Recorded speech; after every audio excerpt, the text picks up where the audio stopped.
realizar em nós. Somente o Senhor, a gente conhecendo a Ele, tendo a revelação, a gente vai ter essa capacidade de nos entregar ao Senhor. Como que a gente faz isso? Mudando a nossa visão.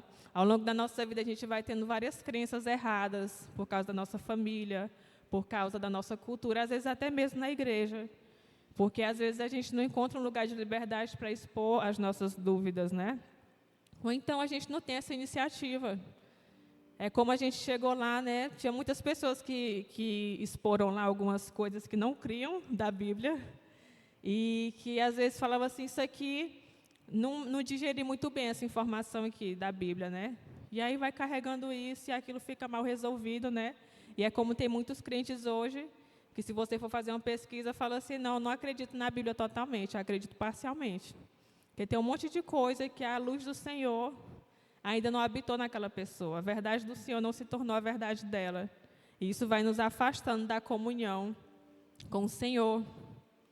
Nós tivemos uma aula lá na escola, né, que foi uma aula das que eu mais gostei, foi bem no início, que foi o Esaú que ministrou, que é sobre o panorama bíblico do Antigo Testamento, onde a gente vê em uma aula só toda a história do Antigo Testamento. E ali a gente consegue ter uma percepção mais rápida e geral da palavra de Deus, né, ali do Antigo Testamento, que muitas pessoas falam que não conseguem ver o amor de Deus, né, e a graça dele no Antigo Testamento. Muitas pessoas têm essa percepção, que o Deus do Antigo Testamento é um e do Novo Testamento é outro, que está mais bonzinho, né? Que está mais misericordioso, mas não existe isso, porque ele é o mesmo Deus, ele era, é e sempre continuará sendo o mesmo Deus. E a minha experiência ali, vendo o panorama do Antigo Testamento, ela foi totalmente diferente. Porque foi a aula que eu mais chorei, que eu mais vi a graça e a misericórdia de Deus. Porque quando a gente vai vendo ali tudo que Deus ele fez, para ele poder ter comunhão com o ser humano, tudo que o Senhor ele foi estabelecendo, ele levantou os profetas, levantou os juízes, depois o povo queria ser igual às outras nações, queria ser governado por reis, Deus levantou reis, Deus fez alianças com Abraão, fez alianças com Davi, alianças com Moisés, sempre fazendo aliança, querendo ter comunhão com o povo, e o povo quebrando, vez por vez, as alianças que Deus fazia com eles. Se eu não me engano, o povo de Deus quebra a aliança com Deus 13 vezes.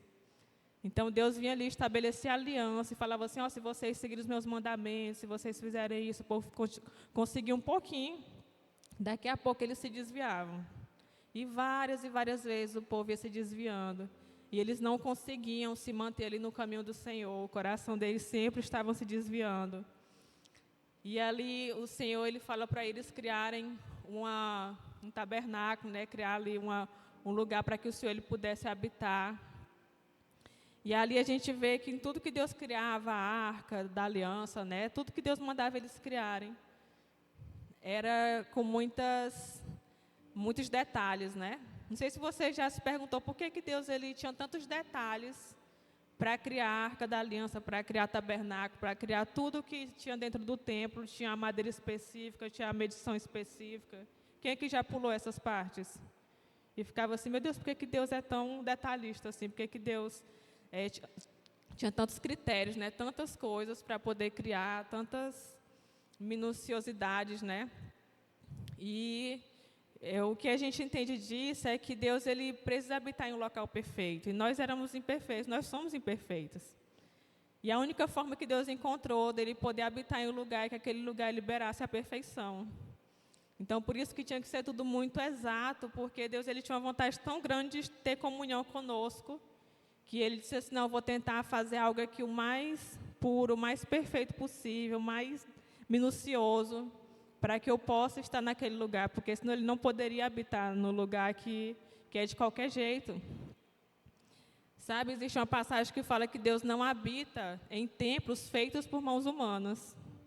E aí a gente se pergunta assim, por que Deus ele habitava nesses locais, se ele não habita em templos feitos por mãos humanas? Você já se perguntou isso?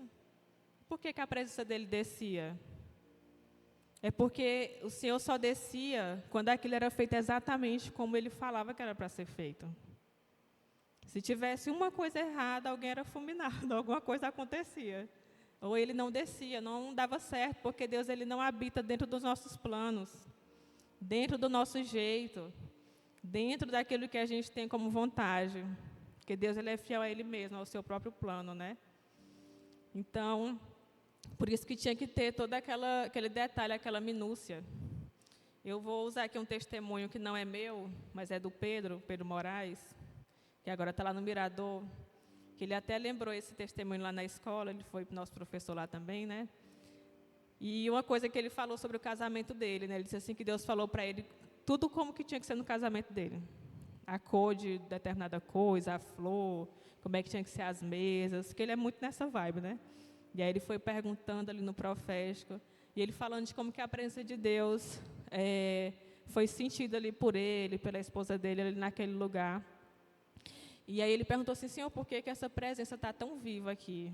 Aí Deus falou para ele assim, porque você fez tudo do jeito que eu falei. Porque se você fizesse do seu jeito, não ia ser dessa forma. Porque eu não habito em templos feitos por mãos humanas. Então, a gente tem que construir um lugar para o Senhor habitar, que seja conforme a vontade dEle. A gente precisa conhecer o Senhor, conhecer aquilo que Ele espera de nós, para que a gente faça dessa forma e não resista, assim como o jovem rico ficou ali, quero cumprir regras, quero fazer assim, mas aqui eu já não abro mão. E aí o Senhor falou assim não dá, né? Para me seguir, tem que ser do meu jeito, porque eu não vou habitar dentro do seu plano, dentro da sua forma. Deus ele só habita naquilo que Ele mesmo determina, naquilo que Ele mesmo faz. E no Antigo Testamento o Senhor estava mostrando ali o tempo inteiro que a graça dEle era a única coisa que nos poderia fazer viver a sua vontade, nos poderia fazer realmente dar conta de viver os seus planos. Eu ouvi uma frase, um estudo bíblico, um dia de uma moça da minha equipe. Quando eu falo equipe, é porque a gente era separado em equipes, né? Que ia para o sertão, que ia para a Amazônia e que ia para o México. E a gente fazia esses estudos bíblicos com a nossa equipe. E ela falou uma frase, né, que um dia marcou ela, e essa frase ficou na minha cabeça a escola inteira. Ela falou assim, que um dia ela ouviu a frase que dizia que Deus, Ele não nos deu, Ele poderia nos dar 1000 chances, que em todas nós falharíamos. E é por isso que Ele nos deu Jesus. E essa é uma frase muito simples, mas ela me pegou de uma forma diferente, porque às vezes a gente fica achando que Deus está nos dando chances, né? E isso, de certa forma, nos dá uma margem para dizer assim, eu falhei aqui porque Deus me deu uma chance, aí depois Ele vai me dar outra chance, e aí, será que Deus vai me dar uma nova chance? E a gente vive assim, de Deus nos dando chance, né? E um dia eu vou ver meu propósito, que Deus vai me dar outra chance, será que Deus vai me dar outra chance? Mas Deus, quando fala que Ele nos deu Jesus, isso é tão forte, porque se Ele nos deu Jesus, não tem como dar errado. Como que Deus nos dá Jesus? Ele nos dá salvação. Ele fala, tudo o que pedirem em meu nome receberão. Ele fala, eu sou tudo que vocês precisam. Ele nos dá, junto com Ele, o Espírito Santo, o Consolador. Ele nos dá poder, nos dá autoridade. E como que nós ainda conseguimos dar errado? Se Ele não nos deu chances. Ele nos deu Jesus, o seu Filho. Então, isso coloca sobre nós uma responsabilidade de entender se nós realmente temos vivido em comunhão com esse Deus. Porque como que Ele pode me dar Jesus e ainda assim eu não conseguir? Claro que nós não vamos conseguir sozinhos, né? Nós precisamos do Senhor. Por isso nós devemos buscá-lo em todo o tempo. Eu queria que você abrisse a sua Bíblia agora lá no livro de Atos, no capítulo 17, onde a gente vai ver um povo, né, que estava adorando a Deus, mas estava adorando a um Deus desconhecido, que é um perigo que nós podemos fazer, algo que o jovem rico estava ali fazendo, né? Muitas vezes a gente faz isso sem perceber também, e o perigo disso.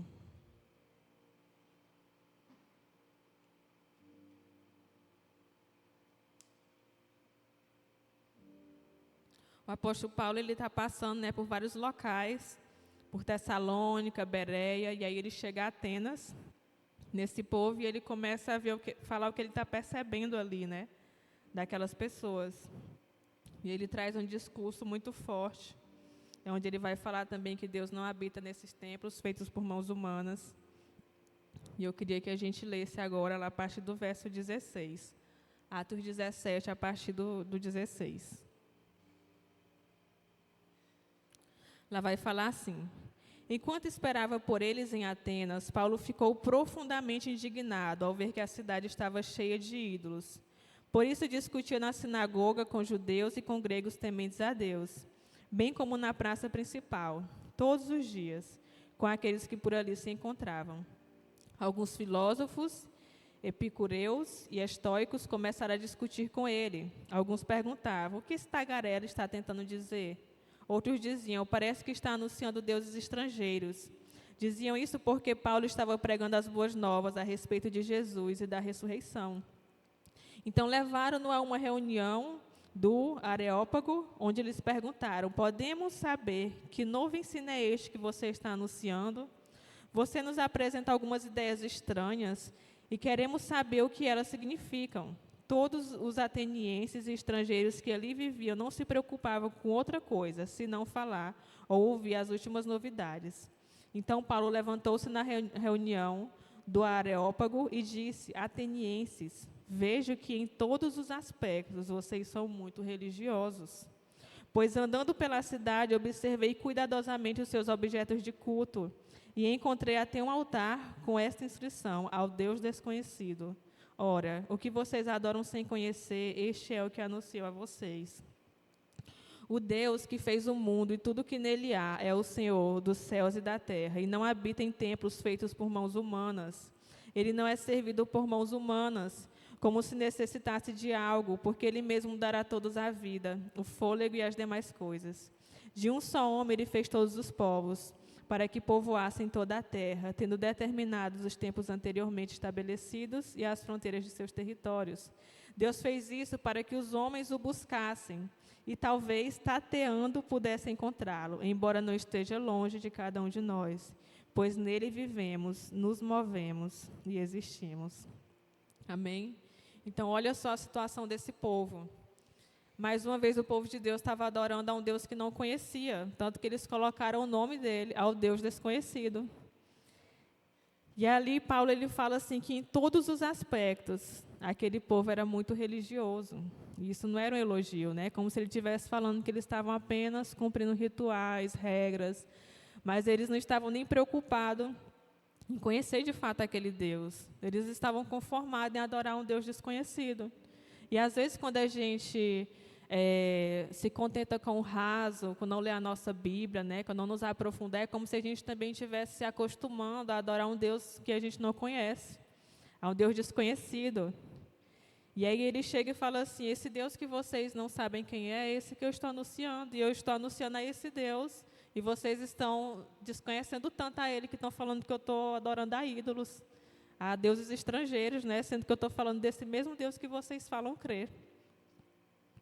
E aí ele fala que esse Deus ele não habita em templos feitos por mãos humanas, ou seja, o que ele quer dizer é que se eles quisessem seguir a esse Deus, eles precisavam realmente se empenhar em conhecê-lo, se empenhar em saber quem ele é, para que pudesse fazer as coisas conforme a sua vontade, que assim pudesse ter comunhão com Deus de fato, e que Deus ele pudesse de fato habitar naquele lugar. Quantas vezes a gente canta, né? Vem habitar entre nós, né? Vem, meu Deus, vem como fogo. Já pensou se a gente estiver todo errado, Deus vem como fogo?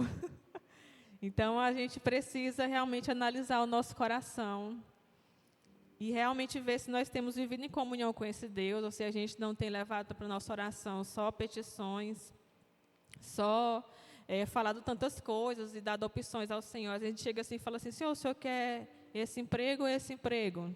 E às vezes Deus não quer nenhum daqueles. Às vezes a gente não sabe ficar em silêncio diante do Senhor e só escutar o coração dele. A gente é muito apressado em falar tantas coisas e a gente acaba servindo a um Deus desconhecido, achando que Deus quer algo para a gente que ele nem quer, botando Deus, né, ali já com opções. E Deus ele não é servido por mãos humanas. Na verdade, Deus é quem quer nos servir daquilo que ele tem para nós, não só de bênçãos, mas de responsabilidade, né? Deus quer nos servir com missões, com coisas que ele quer confiar a nós. E às vezes a gente está ali com as mãos abertas. Outra coisa que a gente escuta lá é de você ter mãos abertas não só para você receber do Senhor, mas para que Deus possa tirar de você também aquilo que não é para estar nas suas mãos. E não só assim, Senhor, o Senhor deu, agora nunca mais o Senhor vai poder tirar isso que o Senhor me deu. Não, Ele pode tirar, Ele pode devolver. Você tem que estar com a mão aqui a não ser seguro com essas coisas. E principalmente quando a gente estava ouvindo sobre missões, né? Onde você está ali à disposição, onde o Senhor quiser lhe levar, de repente você está servindo aqui, depois está em outro lugar. Você tem que ter essa convicção de ter as mãos abertas para dizer, Senhor, agora o Senhor falou que é isso. E de repente Deus fala assim, nesse tempo era isso, mas agora é outra coisa. Então, ter a mão realmente ali, para que Deus ele possa tomar de nós aquilo que Ele quer, né? Mãos abertas para que Deus ele venha ser servido por nós também, daquilo que Ele quer nas nossas vidas. Porque Ele não é servido por mãos humanas, Ele é que quer nos servir, não só de bênçãos, mas da sua vontade. E aí o apóstolo Paulo, ele fala algo que eu imagino que constrangeu muito o coração daquelas pessoas. Porque ele fala assim, pois nele vivemos, nos movemos e existimos. E aquelas pessoas é como se elas não estivessem realmente vivendo no Senhor, porque adoravam alguém que não conheciam, elas não estavam se movendo conforme o Senhor. Não estavam existindo realmente em prol de viver a vontade do Senhor. E é como eu falei da dança da Trindade. Você, às vezes, nem entrou na comunhão. A gente está vivendo aqui, mas ainda não experimentou realmente estar em comunhão com Deus. Porque ainda estamos tentando entrar dentro dessa dança, mas vivendo para nós mesmos, e não tem como entrar, porque a Trindade ela não muda para que a gente entre e participe. Se a gente quer entrar nessa comunhão, a gente tem que entrar conforme as suas regras. E ali a gente vai conseguir viver essa comunhão, essa dança perfeita. E como eu falei para vocês, às vezes nós temos muitas crenças na nossa visão, né? Que é o que nos atrapalha realmente viver plenamente essa vontade do Senhor, nos atrapalha realmente de ser esse lugar que Cristo possa habitar. E essas crenças, elas são aquilo que a gente mais tem que trabalhar, mais do que a gente tentar ser bom, como o jovem Henrique estava querendo, que foi uma coisa que Deus ministrou muito no meu coração lá também. Eu lembro que uma vez uma pessoa estava orando por mim e falou assim, não, Andressa, eu não quero a sua melhor versão. E ali eu percebi que em alguns momentos da minha vida eu estava tentando ser a minha melhor versão, né? Ser uma pessoa certa, correta, fazer tudo certo, mas que aquilo, por mais que eu achasse que aquilo estava agradando muito ao Senhor, não era exatamente isso que Deus ele esperava de mim. Deus ele esperava que eu tivesse uma visão correta a respeito de quem Ele é e de quem eu sou, e de como Ele quer que eu sirva no reino dEle. Mais do que eu só ficar tentando ser bom, às vezes por um próprio ego, nem é para agradar o Senhor, né? E eu queria contar aqui 2 testemunhos que aconteceram lá na escola, em que Deus falou muito comigo, para que você possa entender como às vezes nós temos cosmovisões, crenças erradas sobre o Senhor que acabam afetando a nossa identidade. Toda vez que a gente tem um problema de não entender quem o Senhor é, nós vamos ter um problema de identidade. E todas as vezes que nós temos um problema de identidade, nós vamos ter problema com pessoas. Você sabia que todo problema que você tem com pessoas, quando você, eu não vou com a cara de fulano, eu tenho um problema com fulano, eu não consigo engolir isso de fulano, é um problema com Deus que você tem? Você sabia disso? É um problema de identidade, não é a pessoa que é o problema. E o Senhor, Ele compartilhou lá, a gente era muito discipulado nisso, né? Toda vez que você, como lá o convívio é muito constante, surgiam, né, situações ou outras em que a gente ali era esticado por conta do irmão, e a gente começava a perceber que estava tendo ali algum estresse e tudo, e a gente ia se perguntar por que esse comportamento dessa pessoa, ele me afeta tanto, né? E aí a gente ia descobrindo que tinha uma raiz lá nas nossas crenças, lá na nossa identidade. Se me remete a algo, me lembra algo, e era um problema que nós tínhamos com Deus. E muitas dessas coisas nós estamos desfazendo no discipulado. E eu vou compartilhar com vocês agora aqui, sendo vulnerável, né, sobre a minha vida, 2 testemunhos de coisas que eu percebi, de cosmovisão errada que eu tinha, né? E uma das coisas que eu coisas que eu vou falar para vocês aqui, que não é coisas tão fáceis da gente perceber, que não são coisas conscientes, são coisas que estão no nosso inconsciente, né?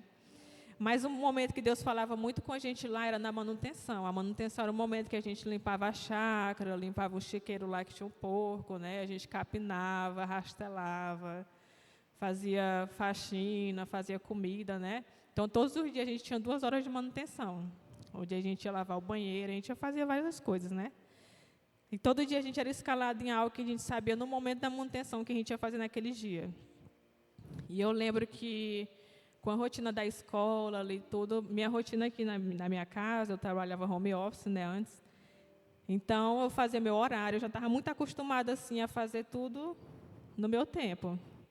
Tudo na minha hora, né? E cheguei lá, eu encarei uma realidade que eu tinha um horário de eu acordar, o horário de eu estudar, o horário de aula, o horário de comer, o horário de manutenção, o horário disso, daquilo. Então, você já se sente meio assim, meu Deus, aqui vai ser 5 meses, que todo mundo vai determinar aqui meus dias, meus horários. Então, isso já começa a ser um desafio, né? Para todos que estavam lá. Porque você não tem muito horário livre, então você diz assim, cara, eu já sei, na minha semana, já sei onde eu vou estar em cada horário do dia. Não tem como eu dizer assim, agora eu quero fazer isso daqui, quero me distrair. Não, é aquilo ali e pronto, né? E Deus, ele começou a confrontar algo em mim que eu nem sabia que existia, que era a vontade de ter o governo de muitas coisas na minha vida, né? Como que me incomodava, às vezes, sair desse governo, de não estar ali no controle de algumas coisas, que era algo que Deus já estava trabalhando em mim. E eu lembro que eu estava um dia na manutenção, não lembro o que eu estava fazendo, acho que eu estava lavando a área do L, né? E aí eu comecei assim, a ficar naquela coisa assim, meu Deus do céu, todos os meus dias aqui já estão determinados, igual a Bíblia fala mesmo, né? Tudo que eu vou fazer já está determinado, e se de repente eu quiser fazer outra coisa, e se de repente eu quiser ir para outro lugar, e aí Deus falou para o meu coração, manutenção era o horário que Deus mais falava com a gente lá, todo mundo tem testemunho na manutenção, né? E Deus falou assim, está vendo como você é? Você gosta de estar no controle de tudo, gosta de governar tudo, é assim que você é na sua vida. Por isso que Ele incomoda tanto. Porque você quer estar sempre controlando, sempre querendo saber. Deus, e no próximo ano, como é que vai ser? Você precisa confiar no processo. Precisa confiar no Senhor, né? E quando eu me converti, no início da minha conversão, foi um período muito difícil, porque meus pais não aceitaram. Então, foi um período que eu sofri muito. Assim, o primeiro ano da minha conversão foi chorando o ano todinho. Todo dia eu chorava, né? Então, eu só lembro de lágrimas. E isso gerou uma crença no meu coração, sem eu saber, de que viver para o Senhor, de que renunciar algo para o Senhor, sempre ia gerar um sofrimento. Isso era uma crença que eu não percebia, assim, muito conscientemente. Mas, sem eu perceber, sempre que alguém falava assim, Andressa, tu vai renunciar a algo, eu já começava a sofrer. Eu já ficava assim, meu Deus do céu, vai ser assim, vai ser difícil, vai ser um sofrimento. Depois, quando eu estava lá, eu lembrava até no meu discipulado, eu falando assim, não, vai ser assim, Carol, mas amém, porque eu amo o Senhor, mas vai ser sofrido. E isso era uma crença do meu coração. E às vezes tinha coisas que eu estava fazendo que nem tinha sofrimento nenhum, mas eu criava, gente. Você vê como uma crença é forte. Se não existia o sofrimento, eu criava. Por quê? Porque a nossa mente, ela obedece à cosmovisão que a gente tem. E aquilo foi instalado lá na minha infância. E eu lembro que eu estava lá nesse dia e Deus falou assim, minha filha, por que tudo para você parece um sofrimento? E eu disse assim, eu não sei. Só sei que é sofrido, né? E aí eu estava lendo a Bíblia e o Senhor falou assim para mim, né? Tudo isso na manutenção. Eu disse, minha filha, o que é que a Bíblia fala sobre a minha vontade? É que a gente vê que a gente não tem, a gente lê, mas aquela não é a nossa verdade. Aquela é a verdade bíblica. Mas para se tornar a nossa verdade é um processo, a gente tem que se relacionar com a palavra, né? A palavra de Deus fala que a vontade de Deus é boa, perfeita e agradável. E aí eu comecei a chorar, eu falei assim, Senhor, por que a tua vontade para mim tem vezes que ela parece um sofrimento e não parece ser boa, perfeita e agradável? E aí Deus me lembrou, é porque na sua infância você gerou uma crença de que renunciar por mim sempre vai gerar um sofrimento. Mas isso foi baseado na experiência, não foi baseado na palavra. E aí você tem que estar fundamentado na palavra. E eu lembro que a partir do momento que Deus ele trouxe essa revelação para mim, eu falei assim, Senhor, pois a tua vontade, a partir de hoje, ela é boa, perfeita e agradável.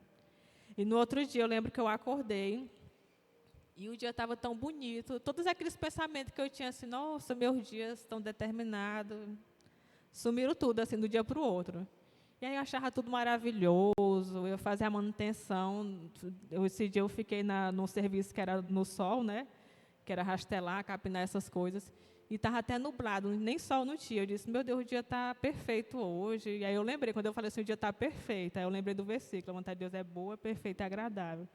Aí daqui a pouco eu falava assim, nossa, que dia agradável. Aí eu lembrava, né? Meu Deus, eu estou usando todas as palavras que fala na Bíblia, como é a vontade de Deus. E aquilo ali foi mudando dentro do meu coração, né? E a partir dali eu não vi mais as coisas como sofrimento. E eu não conseguia perceber isso. Era como aquele jovem, talvez alguém ensinou para ele que ele tinha que ser todo bonzinho, para Deus poder aceitar ele, para poder servir a Deus. Então ele estava vivendo a vida dele sempre buscando isso, ser bom. E aí Deus chega lá e fala para ele assim, não, só eu que sou bom. Não é esse o objetivo. Teve outra situação em que eu estava nesse dia fazendo a manutenção, e a minha manutenção era lavar o refeitório, né? E lá a gente tinha que jogar baldes e baldes de água para poder lavar, porque é uma área grande, assim. Eu acho que é mais ou menos do tamanho, acho que é um pouco maior do que essa parte de baixo aqui, né? Eu não sou muito boa de tamanho, né? Maior. E ali a gente tinha que jogar muita água, o balde era pequenininho, no horário da manutenção a água ficava mais fraca, porque todo mundo estava usando a água. E nesse dia a nossa manutenção ela foi duplicada. Nesse dia, por alguma razão, a gente fez o dobro do que a gente costumava fazer. E a gente já tinha lavado a área do L, né, que a gente chama lá, ia lavar o refeitório e não ia dar tempo. E se não desse tempo, às vezes a gente tinha que continuar até finalizar, né? Aí ficava chato, né? Não terminou no horário e tudo. E aí eu lembro que eu era sempre em dupla, eu estava com outro menino. E aí eu olhei para ele assim, ele olhou para mim e disse, rapaz, não vai dar tempo não. Não tem condição da gente jogar esse tanto de água aqui. Aí a gente ficou assim, não, mas bora, né? Jogando água, pegava a balde, jogava água e nada. E aí eu falei assim, meu Deus, não vai dar. Aí Deus falou assim para mim, né? Vai dar sim. Eu disse, mas como que a gente não vai dar conta de jogar esse tanto de água aqui? Gente, aí começou a chover tão forte. Lá chovia muitas vezes, né? Muito forte. Mas nunca encharcava o templo como encharcou nesse dia. Teve uma chuva tão forte, que encheu o refeitório de água. A água mesmo assim, que a gente arrastava, a água com rodo, né? E aí eu e o menino, a gente começou a rir, assim, a gente falava assim, meu Deus do céu, que tanto de água é esse? Não precisa mais jogar o balde de água aqui, porque já estava tudo inundado de água, a gente não estava mais dando era conta de empurrar a água. E aí não precisou, né? A gente sorrindo lá, animado, assim, meu Deus, vai dar certo, e, meu Deus, nunca tinha acontecido isso. E aí Deus falou para mim assim, tá vendo por que você acha que não vai dar conta das coisas? Porque você não conta comigo. Você conta só com sua força. E eu chorando e empurrando água, né? E ali, vários momentos na manutenção, Deus ele falava conosco, de alguma maneira, assim, por meio da natureza, de algo que acontecia. E na hora que a gente falou assim, pronto, já tinha água em todos os lugares, já está suficiente, a chuva parou. Aí que o menino olhava para ele assim, a gente não conseguia explicar, né? Meu Deus, como assim? E Deus falando assim, Andressa, vai dar certo, porque eu estou com você. Então, naquilo que você não dá conta, eu vou estar. E aí, muitas vezes na sua vida, você quer dar um passo, você não dá, porque você não está contando com o sobrenatural, você não está contando que eu vou participar, eu vou estar lá também. E ali Deus quebrou outra crença que eu tinha, que era confiar só na minha força, né? Agora nós vamos ler lá em Jeremias, no capítulo 17, onde fala que nós temos que colocar a nossa confiança no Senhor, né? Para que nós possamos ser benditos. Jeremias 17.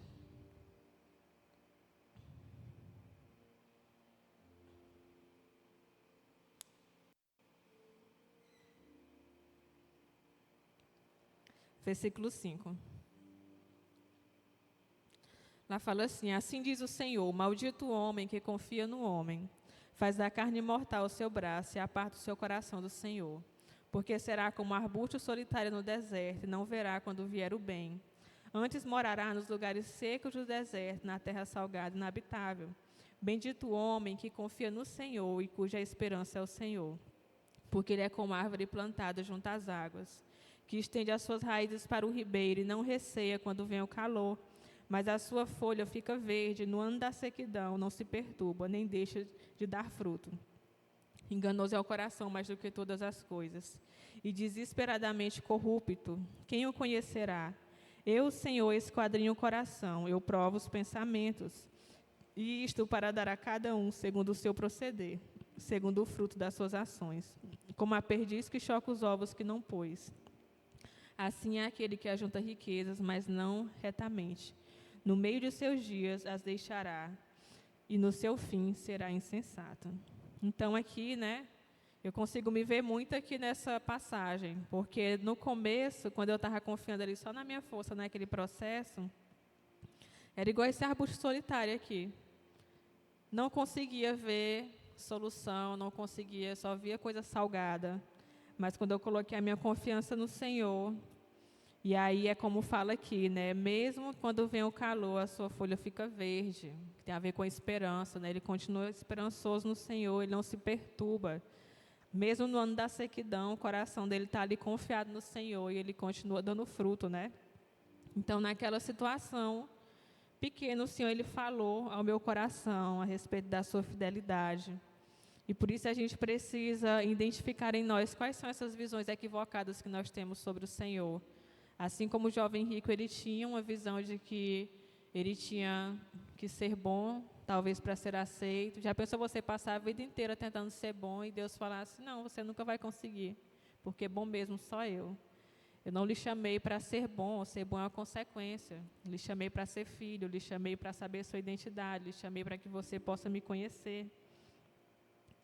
E por que isso é tão importante? Porque, como eu falei para vocês, se você tiver um problema na sua identidade, em saber quem Deus é, você vai ter um problema consigo mesmo e você vai ter sempre problema com pessoas. Todo mundo que tem muito problema com pessoas, é porque, às vezes, falta ainda essa revelação da parte do Senhor, da sua identidade, e para que essa pessoa ela possa conseguir ter essa comunhão com o corpo. Se você tiver em comunhão com a Trindade, é muito natural que os frutos que você vai manifestar vai lhe dar facilidade em ter comunhão com seus irmãos também. Isso é como um medidor para as nossas vidas. E Deus ele não espera de nós que a gente venha ser a nossa melhor versão. Eu lembro que teve um momento lá também, um dia em que outra crença que eu tinha, né, que eu descobri, é que lembrei de algo também lá da minha infância que eu fui ensinada. Eu lembro quando eu era criança que eu me converti, no começo da minha fé era criança, tipo assim, 12 anos. E aí as pessoas falavam assim, tu tem que amar mais a Deus do que aos teus pais. E eu ali ouvindo o evangelho pela primeira vez, eu falei assim, como que eu vou amar a Deus mais do que aos meus pais? Porque eu não conhecia nada sobre Deus, estava ouvindo sobre Deus ali pelas primeiras vezes, né? Eu não conhecia ele o suficiente para saber quem ele é e começar a crescer em amor a respeito dele, né? E eu lembro que um dia eu fui muito confrontada enquanto criança, assim, então tu não ama a Deus, né? Porque como é que teu amor, tu ama mais os teus pais do que tu ama a Deus? Como é que amor é esse, né? Meu amor foi colocado em xeque ali. E outra coisa que gerou em mim, sem eu perceber, uma outra crença, era fazer as coisas para Deus, para provar para Ele que eu amava Ele. Então, muitas vezes, sem perceber no meu inconsciente, uma decisão que eu estava tomando, era para provar para o Senhor que eu amava Ele. É como se eu falasse assim, Senhor, o Senhor vai ver agora assim, como eu sou capaz de fazer isso bem daqui, porque eu te amo. E eu lembro que um dia lá na escola, do nada, Deus ele só falou assim para mim, Andressa, eu já sei que você me ama. Sempre soube. Não precisa você fazer nada para tentar me provar isso, porque eu já sei que você me ama. Eu sempre soube disso, nunca esteve em questão, né? E aí, lá, muitas vezes, coisas simples davam uma crise na nossa mente, porque a gente tinha muito tempo para refletir sobre isso. A gente era perguntado, por que você quer ser um missionário? Aí você dá aquela resposta pronta, né? Porque eu tenho um chamado, né? Ele, não é isso. Vamos refletir aqui, aí pergunta. Aí daqui a pouco, nem você não sabia mais. Meu Deus, o que é mesmo? Então, é muito importante a gente fazer reflexões para não ficar dando respostas prontas. Hoje em dia, se você me perguntar, eu já tenho coisas que eu refleti e pensei realmente. Eu não falei coisas que eu fui ouvindo em ministrações e fui só reproduzindo igual um papagaio, né? A gente foi realmente refletir para entender realmente o porquê das coisas. E quando eu entendi isso, né, que eu disse assim, meu Deus, eu não estou fazendo as coisas para provar a Deus meu amor. E aí eu comecei a me perguntar, então, por que eu estou fazendo as coisas, né? Por que eu faço o que eu faço? E ali eu fui chegando, né, às motivações corretas de servir ao Senhor. E aí, quando a gente começa a descobrir quem a gente realmente é, a gente vai vencendo essas crenças, a gente se torna esse lugar para o Senhor habitar, porque a gente começa a fazer as coisas da forma que Ele quer. E a gente não constrói um templo da nossa forma, a gente constrói da forma que o Senhor Ele quer. E aí a gente pode viver o que a palavra fala, assim como o apóstolo Paulo falou, né? Nele nos movemos, nele vivemos, nele existimos, né? E eu sei que todos vocês têm um desejo de se mover no Senhor nesse tempo. Vocês têm o desejo de viver uma vida realmente em comunhão com o Espírito Santo, em viver uma vida que não é baseada em crenças erradas, mas que é baseada na Bíblia. Porque muitas vezes, como eu falei para você, você está caminhando, você conhece as verdades, mas elas não são as suas verdades. Aquilo não está instalado no seu coração, aquilo é só uma informação. Aquilo é algo que você passou a vida inteira ouvindo, e até reproduzindo, e até pregando. Mas aquilo não é uma verdade no seu coração. Por mais que você às vezes pense, não, isso aqui é uma verdade. Se você chegar a ser confrontado, às vezes você vai perceber que aquilo não está bem estabelecido. É por isso que em tempos de crise, as pessoas se desesperam, né? Às vezes você passa uma situação, você fala assim, meu Deus, eu fiquei até abalada agora, em dúvida com isso aqui, né? Mas a Bíblia falou o quê? Que aquele que confia no Senhor, ele é bendito. Mesmo quando vem o calor, as suas folhas não murcham. Ele permanece confiado no Senhor. Então, é tempo de você observar os seus fundamentos, né? Será onde que realmente o nosso coração ele está fundamentado? A gente está tendo aí uma camp aí sobre a palavra, né? Em breve, terei novidades para vocês também nesse sentido da palavra, de algo que eu desejo realizar na igreja. Já conversei com o pastor Lucas. Depois vou estar falando com vocês mais a fundo. Mas o desejo do meu coração é que vocês possam realmente estar dispostos a viver essa comunhão com o Senhor, né? Realmente estar disposto a entrar nessa dança da Trindade, realmente estar dispostos a se doar. E entender que isso não é um esforço. Eu não sei se eu consegui me fazer clara, mas isso não vai partir do seu esforço. Assim como o jovem rico que queria ser bom, isso vai partir de você entender a sua identidade. O seu esforço é identificar as crenças erradas que você tem sobre Deus e sobre você mesmo. Não é ficar, às vezes tem pessoas que ficam assim, vou lutar contra um pecado tal, pecado tal. Você sabia que às vezes tem pecado que você não consegue vencer, porque é um problema também de identidade? Que você não sabe quem você é. No dia que você souber quem você é, você vence. Porque você não vai vencer na sua força, e a gente vence por meio da verdade. A Bíblia fala que a verdade, ela traz liberdade. Conhecereis a verdade vos libertará. Quem nos liberta não é o esforço, isso não está na Bíblia. Quem nos liberta é a verdade. Então, o seu esforço, a partir de hoje, é para identificar que crenças erradas existem no seu coração. O que não é bíblico que você está acreditando, ou coisas que você acha que acredita, mas que você começa a se perguntar. Assim como eu comecei a me perguntar, né? Uma coisa que é muito comum, que eu escutei lá também, que eu achei bem interessante, né? Eu fiquei refletindo sobre isso. Às vezes, quando uma pessoa vai aconselhar a outra, né, e a pessoa está em pecado, e aí ela fala, às vezes a pessoa vai aconselhar e fala assim, rapaz, tu não tem medo de perder a tua salvação, não?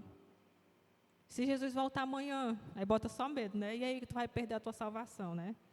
E a gente, sem perceber, a gente está com a crença de que a pessoa é salva pelas obras dela. Então, se ela cometer uma falha, bem ali, pronto, acabou a salvação dela. Aí você entra no conflito, mas a salvação não é um dom gratuito? E uma coisa que eu ouvi lá, né, tipo assim, nunca ponha em dúvida a salvação de alguém. Você está discipulando uma pessoa, você vai partir desse ponto de gerar medo no coração dela, porque como é que uma pessoa que nem é salva, que nem entendeu que tem um Salvador, como é que essa pessoa vai vencer um pecado se ela nem entende que ela está sendo salva pelo Senhor? Como é que ela sozinha ela vai conseguir vencer algo? Então, nunca ponha em xeque a salvação de alguém. Por que às vezes as pessoas fazem isso? Porque o fundamento bíblico do que é a salvação não está estabelecido no coração dela. Porque a gente fala assim, a salvação é um dom gratuito, mas o nosso comportamento ele vai para um lado contrário. Então, às vezes, porque essas coisas estão só como informação no nosso coração, a gente não tem uma convicção realmente a respeito disso, a gente não tem isso estabelecido no nosso coração, né? E por isso que a gente tem que ter cuidado, principalmente quando a gente cuida de outras pessoas, né? Para que a gente não venha estar imprimindo só a informação, que ela não se tornou verdade nem no nosso coração, quanto mais dos outros. Os fariseus, eles faziam isso. A Bíblia fala que eles atavam fardos pesados sobre as pessoas, que nem eles mesmos estavam dispostos a carregar, e que eles pregavam algo que eles não conheciam, que eles não praticavam. E eles atavam fardos pesados sobre as pessoas. Mas Jesus, a Bíblia fala que o seu ensinamento é com mansidão, com humildade. Ele fala, venham, aprendam de mim que sou manso e humilde de coração, porque o meu jugo é suave, o meu fardo é leve. O fardo de Jesus, ele nunca botou peso sobre as pessoas, ele sempre trouxe leveza. Mas os fariseus, como eles não tinham a verdade bíblica em seu coração, nem para eles não conseguiam manifestar aos outros. Então, a gente precisa revisitar os fundamentos da nossa fé, ver se eles estão realmente bem definidos, porque eles vão determinar a forma como a gente enxerga a Deus, a forma como a gente enxerga o nosso irmão. Por que o povo queria apedrejar a mulher pega em adultério? Eles tinham uma visão equivocada sobre Deus, sobre o Evangelho, sobre eles mesmos, sobre o outro. E tudo isso partiu da visão equivocada que eles tinham de Deus, que bagunçou a identidade dele, bagunçou a forma como eles viam o próximo. Então, às vezes, eu não vou saber lidar com o próximo, porque eu não sei lidar nem comigo, não conheço ainda o Senhor. Estou como o povo lá de Atenas, adorando ao Deus desconhecido. Então, precisamos conhecer esse Deus, amém? E eu queria, nesse momento, orar, perguntar a você, né, não precisa você responder, só que você refletisse. E que você pensasse assim, se você tem realmente vivido uma vida se movendo no Senhor. Será que você tem caminhado dentro dessa trindade, dentro dessa comunhão do Espírito Santo, do Pai, do Filho? Será que você está disposto a entrar nessa dança e realmente ser alguém que está ali para doar, que está ali não para viver para si mesmo, porque à medida que o Filho ele está se entregando por você, você está se entregando pelo Filho, à medida que o Espírito Santo está se doando, sendo seu consolo, lhe entregando poder, você está se entregando também à vontade do Pai. Será que você está realmente disposto a construir um lugar para que Cristo ele possa habitar, que não vai ser construído pelas suas mãos, que não vai ser construído pela sua vontade, nem muito menos pelo seu esforço, mas pela sua obediência, por conhecer ao Senhor? Será que você está disposto a isso, a abrir mão das suas convicções, daquelas que talvez você nem perceba hoje que você tem, mas eu oro que Deus ele venha lhe revelar a parte desse culto, ele venha lhe mostrar quais são as crenças erradas, quais são os fundamentos da sua fé que não estão bem estabelecidos. E que Deus ele venha lhe trazer para essa comunhão, venha lhe trazer para esse lugar de realmente viver para Ele, de realmente ter uma comunhão com o Senhor que venha ser perfeita. E aí você vai entender que a vontade de Deus é boa, perfeita e agradável. Você já viu uma pessoa que ela sai da igreja, aí ela fala assim, nossa, que naquela igreja o povo me obrigava a isso, aquilo, eu tinha que fazer isso, aquilo, outro. Por que ela fala isso? Porque tudo que ela fazia, ela não entendia o que ela estava fazendo, porque ela não conhecia ainda o Senhor 100%. Então, para ela, tudo era um fardo. Porque quando a gente faz algo que é só uma regra, é um fardo. Quando a gente entende o que a gente está fazendo, a gente está cumprindo o nosso propósito. Então, a gente tem que tomar cuidado para não passar aqui pela igreja e não estar realmente em comunhão com o Senhor. O Senhor, Ele nos chamou para ter uma comunhão perfeita com Ele, onde a gente precisa se doar, né? Então, eu queria perguntar para você, onde você ainda não tem se doado? Onde você ainda tem resistido em um pensamento, na sua forma? Como que tem sido o seu momento de oração? Será que você tem só falado, Senhor, porque o meu plano, o meu sonho, e apresentado opções para o Senhor, você tem realmente... Eu desafio você a chegar na sua casa e falar assim, Senhor, hoje eu quero só te ouvir. O que o Senhor tem para me falar? Qual é o desejo do teu coração? O que eu posso doar ao Senhor? O que de mim o Senhor quer? Antes de você perguntar assim, Senhor, me dê isso, me dê aquilo, Senhor, o que o Senhor quer que eu lhe dê? O que o Senhor quer contar comigo? O que eu posso contribuir dentro dessa comunhão perfeita? O que eu posso doar dentro dessa comunhão perfeita? O Senhor já doou tanto por mim. O Pai, o Filho e o Espírito estão vivendo, se doando por mim. Eu quero também participar disso, eu quero também me doar, eu quero também me mover conforme o coração do Espírito Santo, eu quero também me entregar Será que você pode deixar suas preocupações um pouco de lado e só pensar assim, o que Deus Ele quer? Assim como uma criança que olha assim para o Senhor e fala assim, o que eu quero te presentear? O que o Senhor quer que eu te presentei dentro dessa comunhão? Eu quero fazer parte dessa comunhão perfeita. Eu quero participar dessa dança. Eu não quero viver uma vida só olhando o Espírito Santo dançar ali e ficar com medo de dar esse passo. Eu sei que às vezes dá medo de você viver ali deixando o Senhor lhe governar. Assim como no começo da escola estavam governando a minha rotina, já estava gerando um certo desafio para mim, até eu compreender ali a cosmovisão equivocada. Mas que você se desafie, que você reflita onde que você precisa se doar mais. Que tipo de crença você tem carregado? Será que você é uma pessoa que está aqui e você nem tem certeza da sua salvação? Você não tem convicção a respeito da sua fé? O Senhor, Ele quer tratar isso no seu coração nessa noite. Ele quer que você realmente receba dEle, né? E que se entregue também nessa comunhão perfeita. Queria que você se colocasse de pé. Amém. E eu queria orar por você nesse momento. Queria que você não se distraísse, que você pudesse fechar os seus olhos. E que você pudesse pedir ao Senhor que falasse com você, que você pudesse falar ao Senhor, Senhor, eu quero participar dessa comunhão. Senhor, eu quero ser esse lugar onde o Senhor pode habitar. Espírito Santo, eu quero ser esse lugar onde o Senhor tem liberdade de vir tirar as coisas do lugar. Esse lugar onde meu coração ele não é ansioso, ele não é apreensivo, com medo dos meus planos não se sucederem, e se aquilo que eu planejei não for.